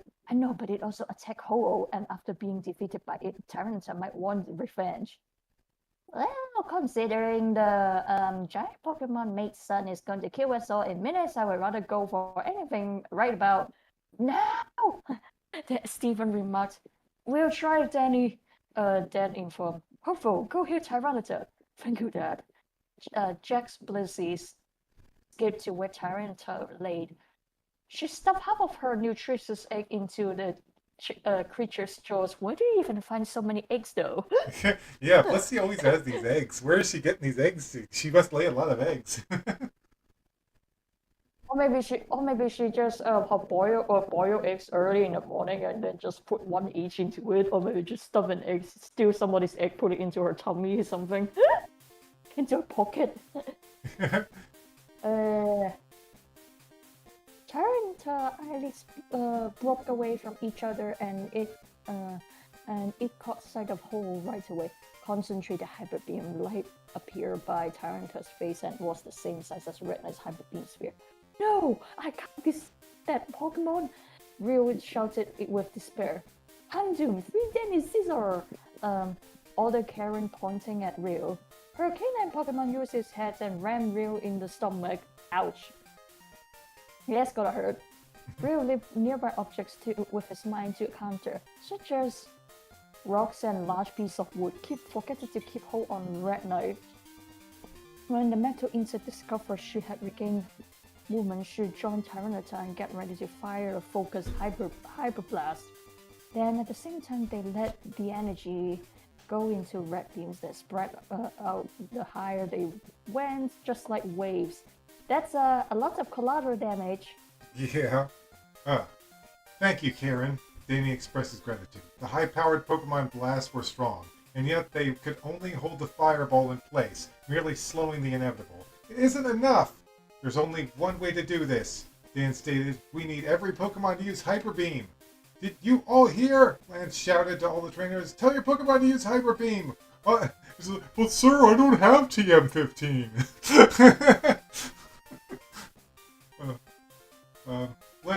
Legends. Legends, do you think you can use Ultra Beam again? Danny asked in his... You got a typo there. Can you use your Ultra Beams again, or maybe you can use maybe use Ultra Beams again? The legend is like, I just did it! There, your Ultra Beam. Okay. They both answered the same way, by making triple the Hyper Beams. A great percentage of all the Pokemon lifted their heads up towards the falling fire and started their burning light assault. Some used the beams from their mouths and others from their hands. One after another, Hyper Beams rocketed straight up and hit Ho-Oh's fire. It was more fantastic than fireworks. After all the rays were collided, they punctured holes and traveled through the blazing sphere to the top, where Ho-Oh waited. Dang, that sentence was kind of badass! I'm gonna read it again. I kind of like that sentence. After all the rays had collided, they punctured holes and traveled through the blazing sphere to the top where Ho-Oh waited. I was wondering, what do you mean by puncture holes, though? Do they just merge into one and then just go like that? They just shot, so like Ho-Oh is making this big ball of fire, and they just basically shot holes through it. Okay, that's a very Dragon Ball Z and pretty Kiro thingy. Okay. This is very Dragon Ball Z. First the weaker beam passed, then the Ultra Beams, and Tyranitar and Red Knight's beams broke through. The stubborn Inferno finally exploded a monstrous splash, and Ho-Oh was caught in the blast. As the fire went out of sight behind a smoggy dark cloud, Ho-Oh fell from it, black smoke sliding off its back. Damn, these sentences just got badass all of a sudden. Like, all of a sudden, like, whoa, this is really good writing here. The mid-air eruption, along with the multiple hyper beams, had brought the Mystic Fire Titan down. It landed beak first in the dirt. Damn, that's humiliating. The Pokemon who held... Please don't let her get up again. Please don't let him get up so soon. He needs a rest too. He was like, why did I get beaten up because of a brat? The Pokemon who helped to destroy the lethal flames had used up large amounts of their energy and needed to take time to rest. Red Knight and Tyranitar were just barely able to stand. No, why does everything that I command fail? Real's ass still at the mercy of Karen's dark dog. Wow, Real, maybe because you kind of suck, dude. You will never win. There will always be someone to stand up to you, Dan exclaimed. Real elevated a sharp rock and spun it ahead of himself like a boomerang. It came within 1 inch of Dan's face and dropped to his feet. I have seen enough, echoed an adult feminine voice. A woman some years older than Dan teleported herself into the midst of the conflict. She had long, let me change this. Long curled black hair. And she's a deadbeat mom. Yeah. So you know who just showed up. I just read it and I was like, she's a deadbeat mom, oh dear. And now you wonder why Real was being so messed up. Red topped and match. She had a look of disappointment on her when she looked at Rail. I've been watching your acts from far away, Rail. Why did you show up earlier, Mom? I was disappointed when I had to come, but I suppose letting your powers control your life runs in the family. Sabrina? Steven gasped. Sabrina? Danny exclaimed. But didn't you say that she was Real's mother? Yes. Mother, I commend you. You were the only psychic I could not find to make helpless. Where have you been hiding? Yeah. I guess I'll put a picture in here.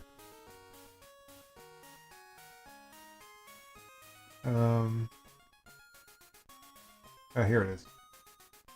Boop. It's like, Mom! Mom! Where the heck have you been?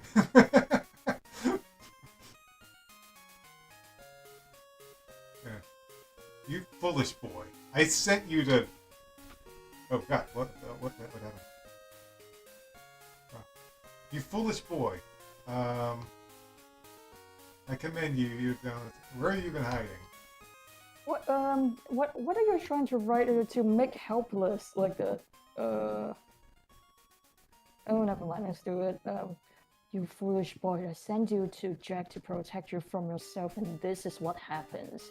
I don't want you to suffer the same fate as I did when I was young. Suffer. If this is suffering, then let me have it. You got a typo with Dan? Then... Oh, yeah. Fixed! Your remark. Your powers are still blinding you, son. And what do you intend to do? Take them away from me? If you're not responsible enough to keep control over them, then you are not ready. You are not worthy to possess them. Then why did you come and take them from me, mother? Earlier! A loud squawk broke out where Ho-Oh had crashed, and the bird of 7 colors got up. Now you see, the invincible Ho-Oh is just used recovered. You can take my powers now. No one can. Before Ho-Oh could lift his wings, Ice Wing flew over it and poured Sub-Zero ice onto his back. Blue frost spread in all directions. It laminating all that it touched with a thick layer of frozen water. Ice Wing! Dan exclaimed. Dan's loyal bird gracefully came down close to him. She was like, hey, Dan wouldn't do it. We almost died.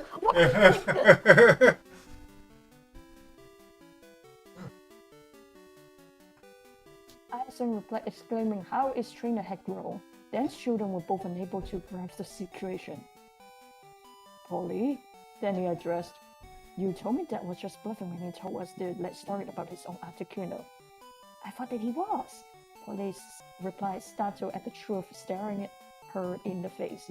Ryu was equally taken back by surprise, and Talon came close to stealing Ho-Oh's further from him. "So close, yet so far," Ryu remarked, seeing Talon and propelling him away with a small dose of his power. "Are you alright, Talon?" Polly shouted out. With his face in the dirt, Talon lifted his thumbs up. "You are a surprising person, Dad." Ryu complimented. It would seem that we both have legendary birds to fight for us. Perhaps, but mine will fight for me on his own free will. What is you as a girl? Honestly, the legendary birds don't really have genders. Oh, it's kind of like the rocks then. Yeah. Dad, how did Articuno know we needed help? Danny asked. "Yes, you said Dragon Sense can only communicate with dragon Pokemon," Polly reminded.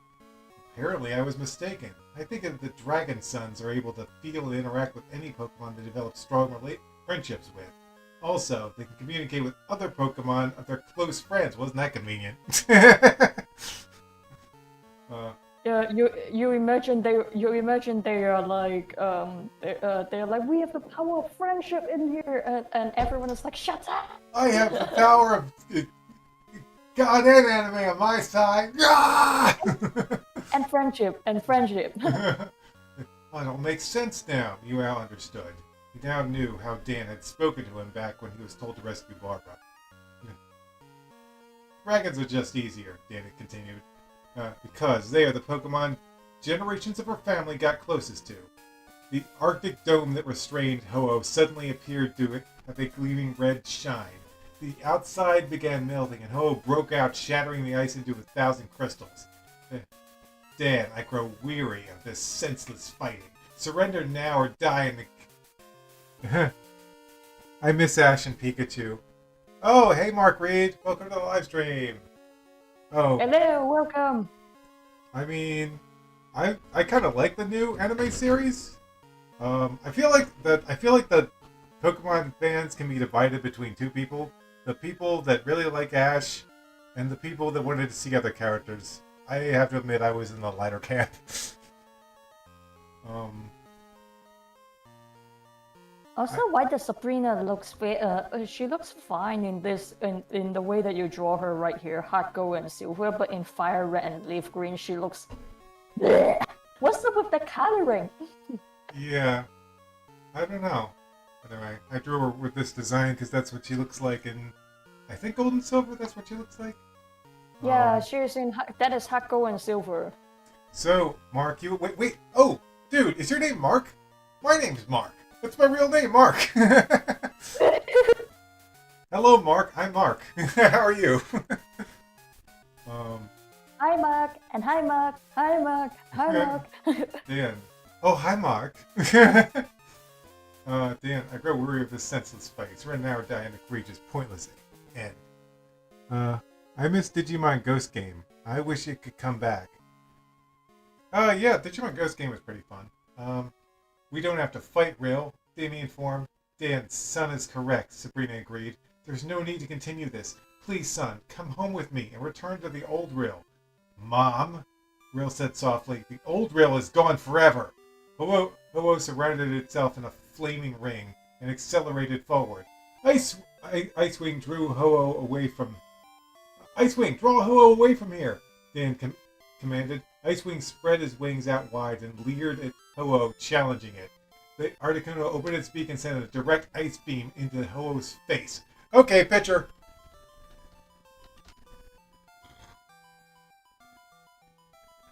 Let's see now, where's that folder?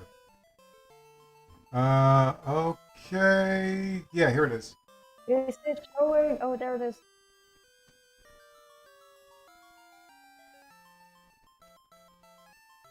Rip attack. Yeah. Oh, hold on, let me pull this up. I guess it's back to you. It shook the frigid ice off and continued, but Icewing slowed its speed by flapping up a strong wind to work against it. However, the legendary Firebird kept its wings burning and continued on its path. Icewing, your ice attack's not working! Show Ho-Oh how your sky attack! Icewing looked as if it was trying to copy Ho-Oh's attack. His body was engulfed by fire, and you couldn't even see within the red flames. Ho-Oh's increased speed and embraced the flying attack like it was a sign of friendship. What? Wait, hold on. What was that? Where was that? Ho increased speed and embraced the flying attack like it was a sign of friendship. The heck? What does that mean? and I'm gonna say increased speed and broke through the attack. Okay. As the flyers collide, Ho was overcome and got a full force of the attack. Real chuckle, he knew that Ho will recover in a matter of seconds, then bobbed his head around and smirking. What's wrong, Dad? What's wrong, Dad? Asked Polly. It's strange. Usually after the Pokemon use Sky attack, they stay inside the fiery bird image when it hits, but I don't see Icewing anywhere.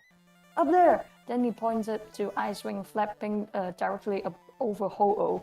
The Articuno lifted his head and the clouds and opened his beak as wide as he could. A flat blue cloud swirled around the beak and entered Icewing. Ho began restoring its health only to be confronted by another of Icewing's winter techniques.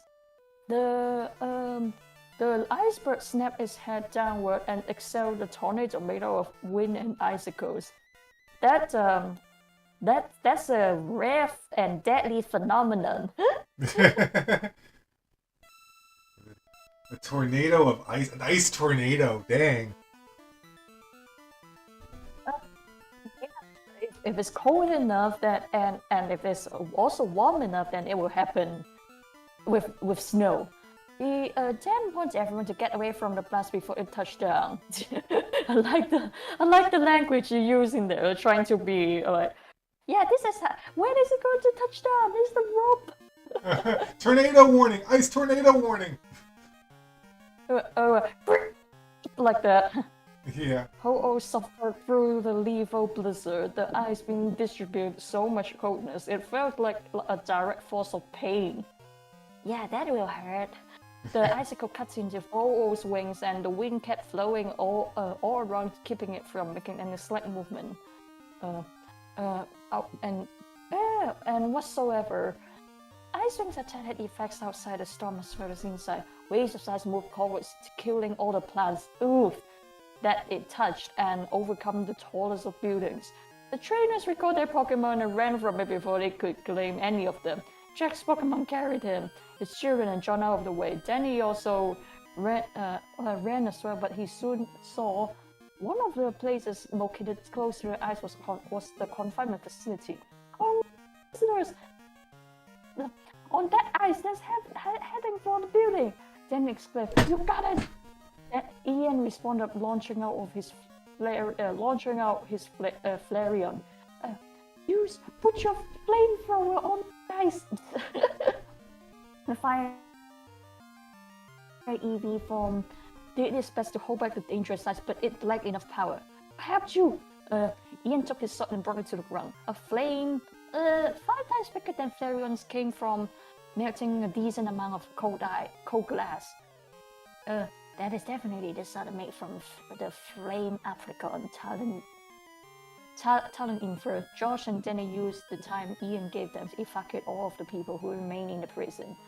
As the citizens of Kanto fled from their open cells, they were advised by Lance to leave the safari zone in order to escape the confrontation with Rio. They complied gladly, as at least many of them want to help Danny, Alicia complained, being carried off by her father. Yeah, let's help him. Shelly agreed as her brothers drug her over the ground. What? Drag her over the ground, I think? Okay. Like that? Yeah.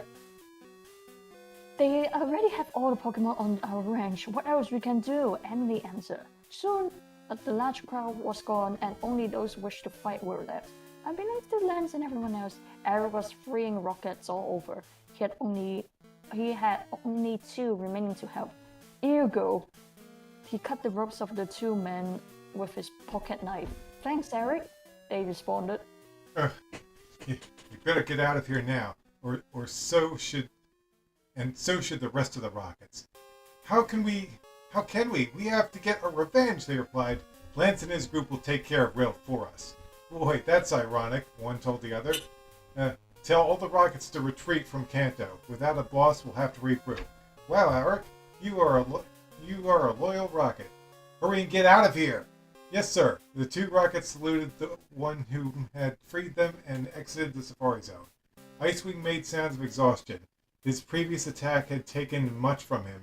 Only a moment passed, and he gave in to his fatigue. Dan's Articuno slowly drifted out of the sky and landed back down. The ice stopped moving, and what was left was a tall, towering structure of blue solid water. In the core of it was Ho-Oh, trapped once again. No! You will pay! Rill exclaimed, making a move for Dan. Sabrina came in between them and took a stand. Get out of my way, Mother, before I... Rill was stopped when Sabrina intervened. Before what? You kill me? Yes? Maybe? I don't know! Oh made an effort to get out the red light that had been seen before in the ice. It's before. And the ice began burning brightly. Another fire attack shot out of the front, zoomed over the trainers and made a direct tunnel for Ho-Oh to escape. Yes, not even another legendary bird can stop my Ho-Oh. My victory is assured! Tears came to Sabrina as she saw what her son had become. Real, you can't be like this, she cried. You have to change back. Change back? Danny considered the words Sabrina spoke and remembered the vision he had. Everything in it came back to him, to the last detail. It's up to me to save Will from himself. I understand now! Then he gasped when he looked down at his fleece jacket. A blue illumination was visible through the pocket on the front.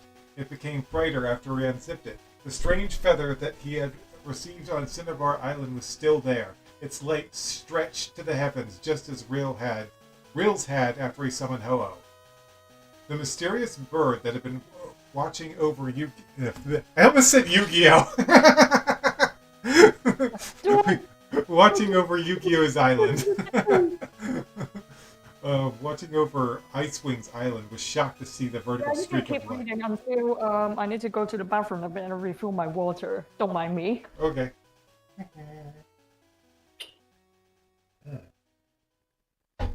Drinking some water.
Hello? Hey.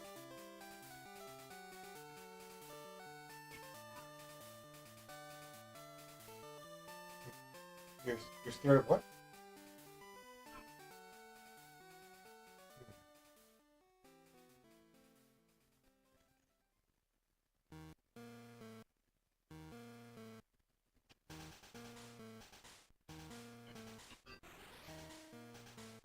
Hello? Hey, I'm just reading. Yeah. I'm just reading this. Oh, go ahead. Hey, I'm back. Sorry about that. Yep. I'm just reading this story with my friend on the live stream. Whoa, what is happening? Yeah, I'm talking to her right now. Okay, let me go take a look. If you don't mind, I also look into it. The reason why.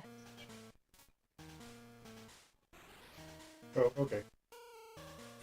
Okay, so what was the story then you were talking about? Yeah. Hey, you want to get on the YouTube and I can talk there? Yep, I'm on the. Okay. I'm on. Okay. I'm on YouTube chat. So what was the story about then? Oop. Okay, Carrie. Sorry about that. I was just telling my friend to get on the live stream. Oh, okay. Okay, go ahead. Oh, I misunderstood.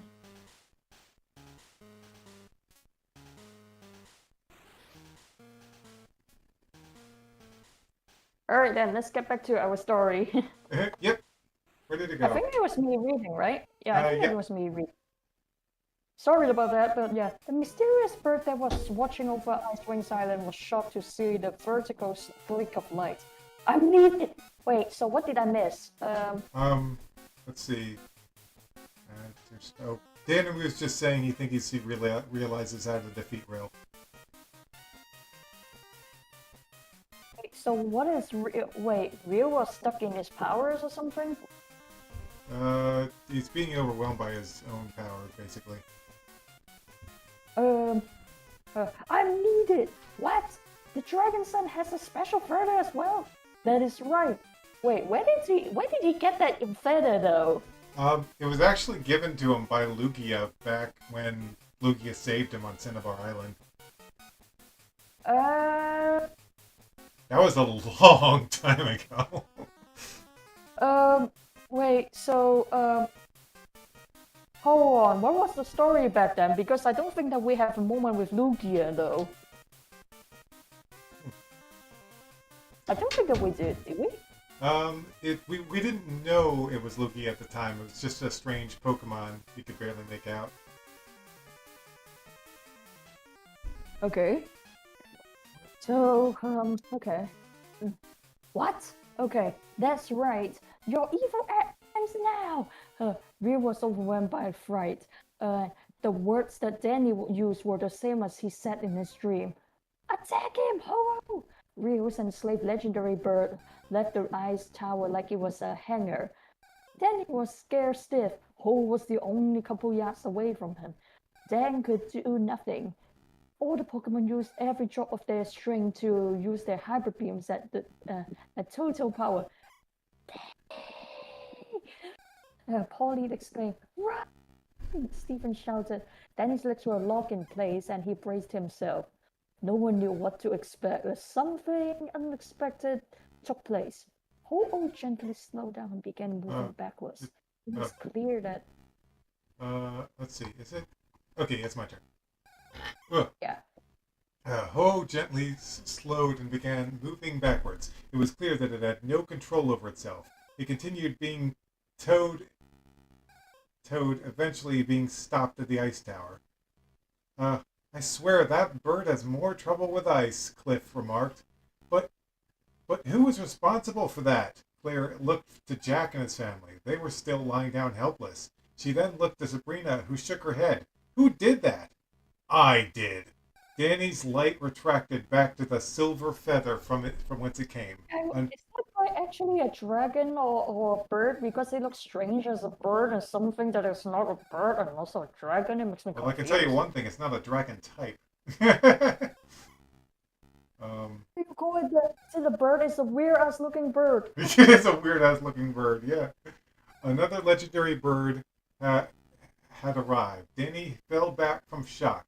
It was the Pokemon who had saved his life and been in his dream. I am Lugia. Lugia's loud telepathy grabbed all the attention that existed. Lugia, the diving Pokemon. It is said to quietly spend its time deep on the bottom of the sea because its powers are too great. I have come to serve the one who possesses one of my feathers. Danny held up the silver feather for Lugia to see. I am at your command, Lugia said through his mind. The wondrous Pokemon stretched his head around and saw the great devastation. But first, I must help all that is suffered here.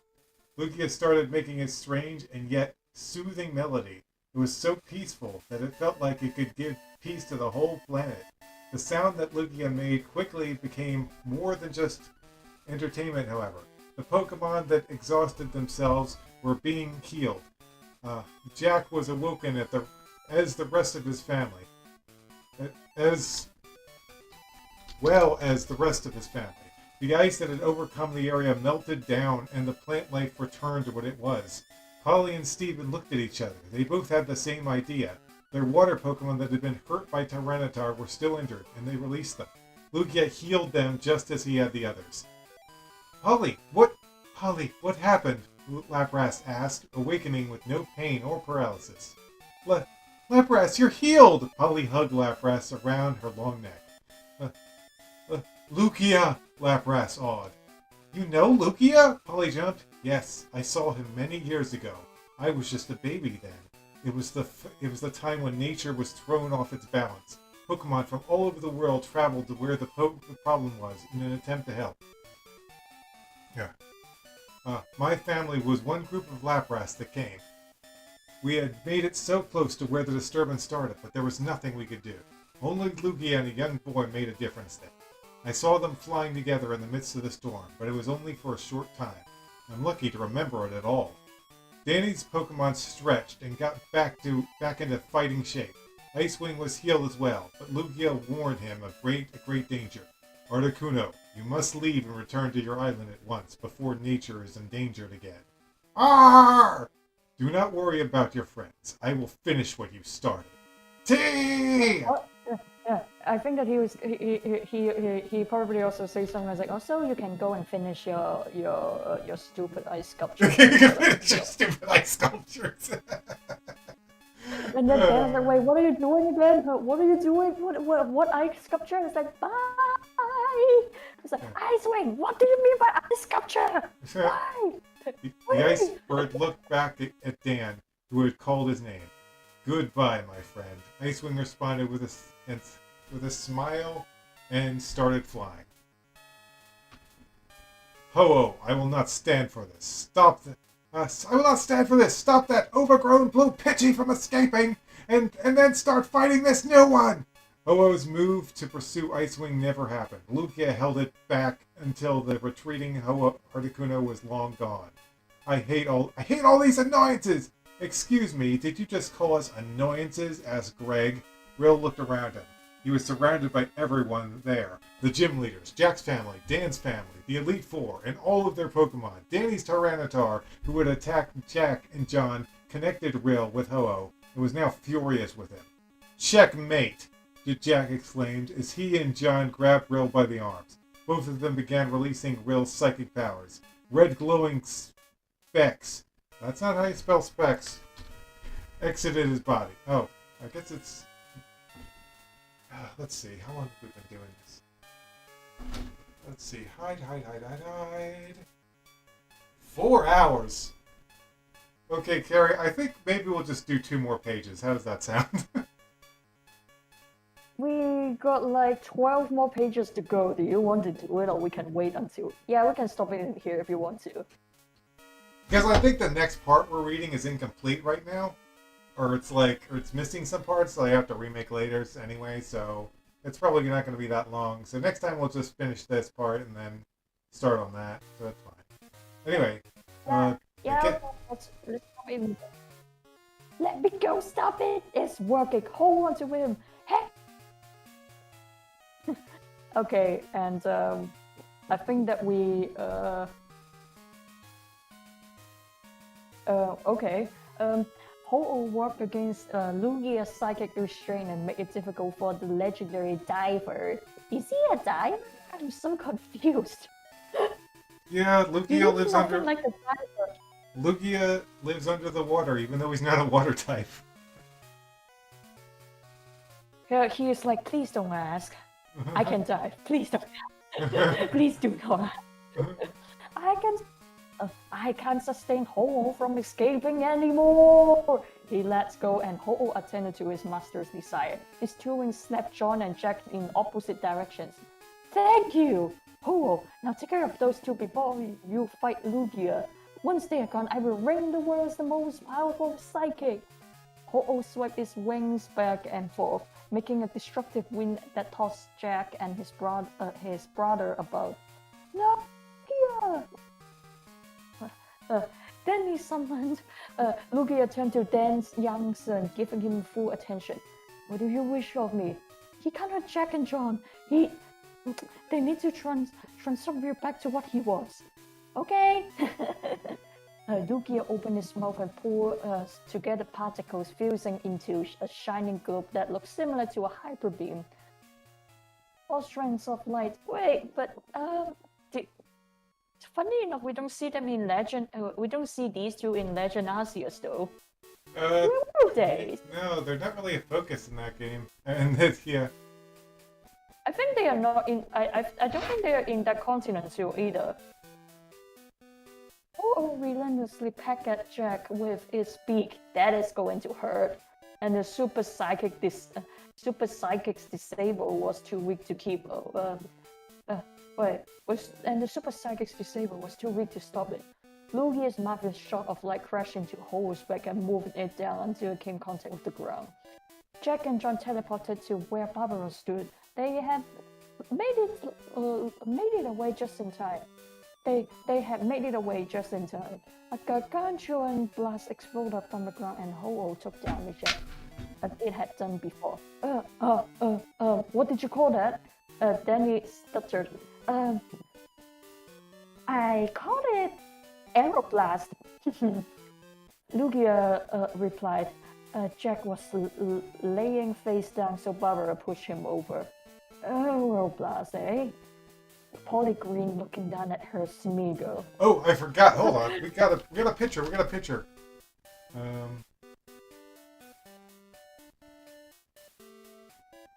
Get messed up, Ho! That poop bird, though. Hold on, where are we? Jack, are you hurt?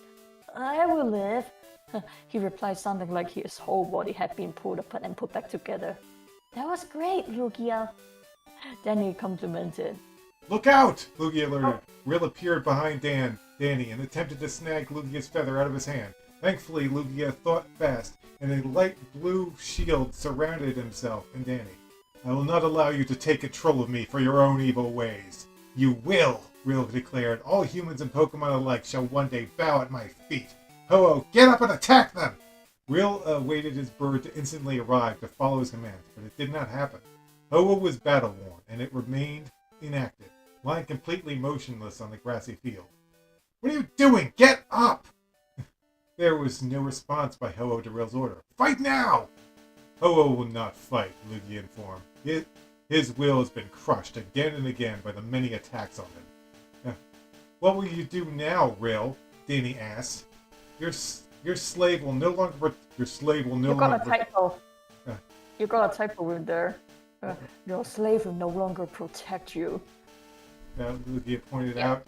Your followers have turned against you, Eric added, and you have no friends, only enemies. Jack remarked.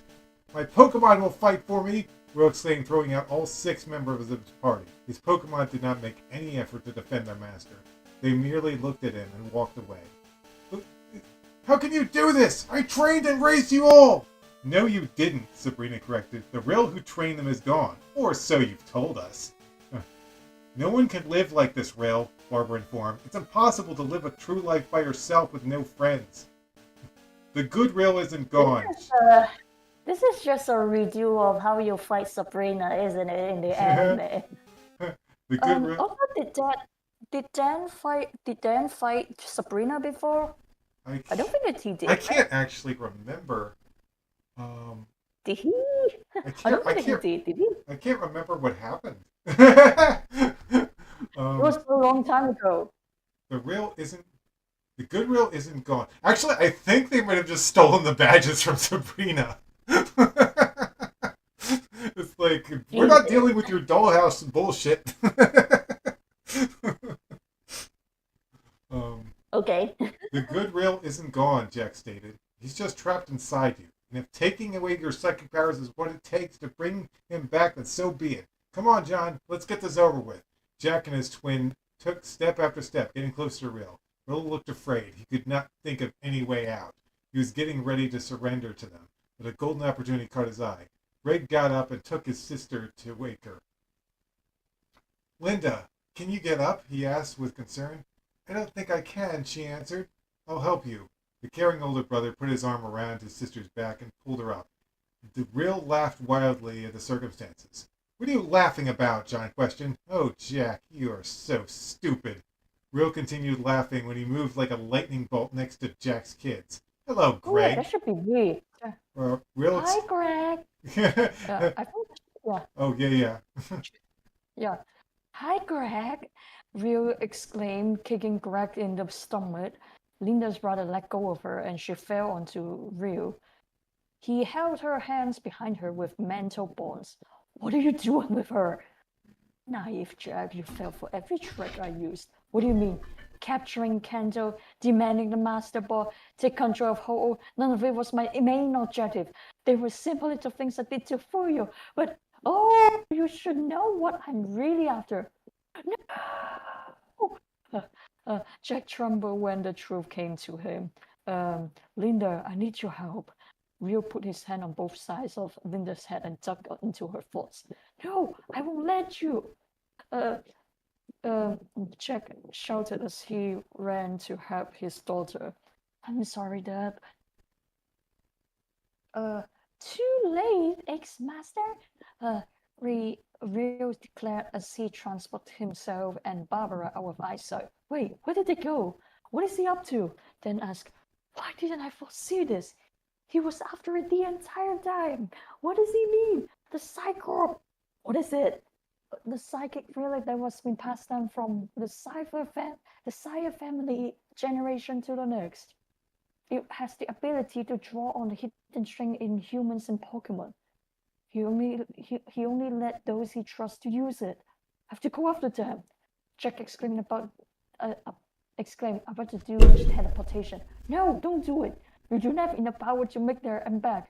Although Lugia's song partially healed you, it's not completely restore all your power. I will go after them. Jack had told Linda where he had kept this powerful Psycorp in her memory, and her memory served real well. It led him to the great depth under the ocean. The pressure was so intense that Rio had to put up a shield to protect them.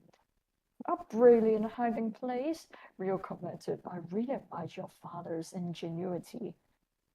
Don't take it, Rio. My dad didn't let you use it because he knew what you wouldn't be able to handle the power. Ha!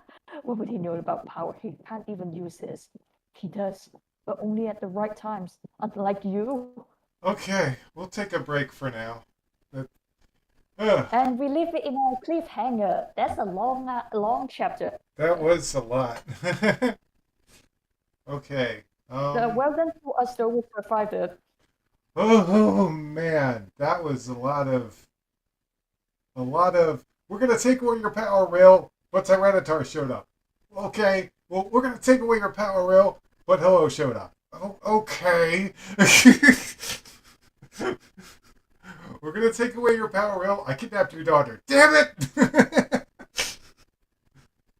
Everything got interrupted. Yeah. Okay. Well, that's it.